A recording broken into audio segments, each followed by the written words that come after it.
this budget debate and patrolling core neighborhoods where residents just don't feel safe. It has been very challenging this year for Ottawa's police service, and we recently had a chance to sit down with Ottawa's chief, Eric Stubbs, and talk about the difficulties they leave behind in 2025 and the challenges that lie ahead. So more money in the budget in terms of numbers, but it's going to cost you more to actually get the work done. Is this enough to make a difference for you, or are you concerned that you might next year still be in the same position, looking at a deficit? Would you have liked a bigger bump?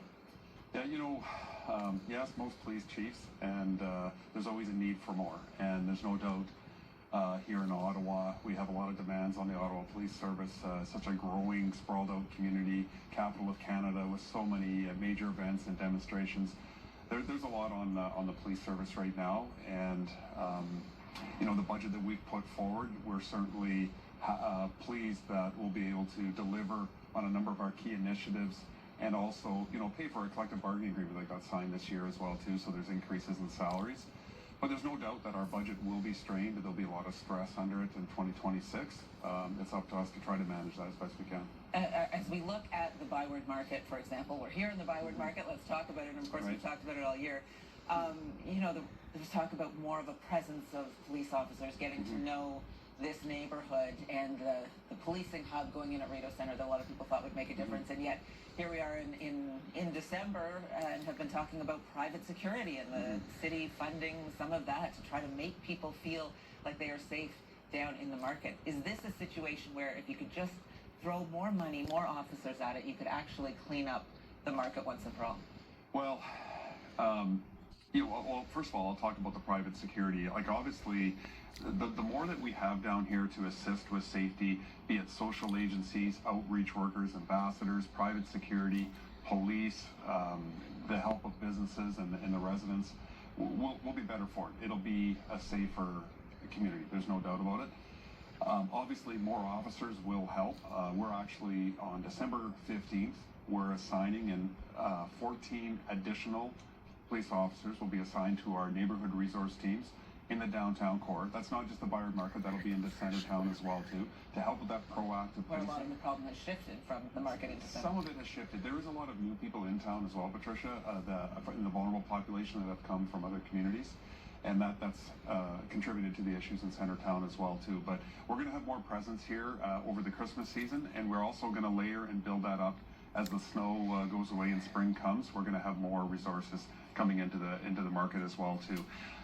Sort of your words, and I know you mean that in a way of cleaning up the Byward market. Obviously, there is a lane for us, and we see that. We had a board meeting in December that people spoke a lot of not feeling safe in Sandy Hill and Lower Town. We want them to feel safe, and there's certain people there that are contributing to that, and that enforcement, you're going to see that increasing as well. Okay, what would you say is the number one challenge for your service this past year, or going forward? Going forward, I think it is keeping up with the demands of the city, not just in the downtown core. It's a lot of focus, but we have a lot of asks for us from, Barhaven and Canada, Orleans, some of the smaller rural communities. Everything from what they want more presence. We have some auto theft issues. The fraud and the cyber crime is a really intense piece of our industry that's really increasing, and us having investigators that can really manage those, that's a problem as well. Traffic complaints are always something that every ward reports in. They want to see us more. So really it's delivering on all those areas that they want us out in the community on. And that's where, and maybe you're asking about that next, but our district model of policing is what we're moving to, and it's going to take another year for us to fully implement it. That is what we want to do, is make sure that we're listening to the people in specific neighborhoods, not just regions like Canada or Orleans, in neighborhoods. What do they need, and how can we tailor our response with our finite resources to help them out?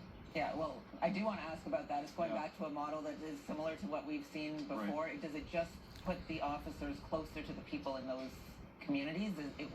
What is the main advantage of this new system? Well, the main advantage is structuring the way we deliver the policing so we're not just reactive. Because right now, in the last 5 to 7, 8 years, we've been very reactive, responding to calls. There's a bit of a queue there. We're structuring ourselves so we can be more proactive go after prolific offenders that are really causing a lot of our issues. Do that traffic enforcement. Interact with the community, getting to know them. We need time to do that. If members are going from call to call, that doesn't work. Well, after the break, we'll have more from our year-end review with Chief Stubbs, including how officers replace photo radar when it comes to traffic.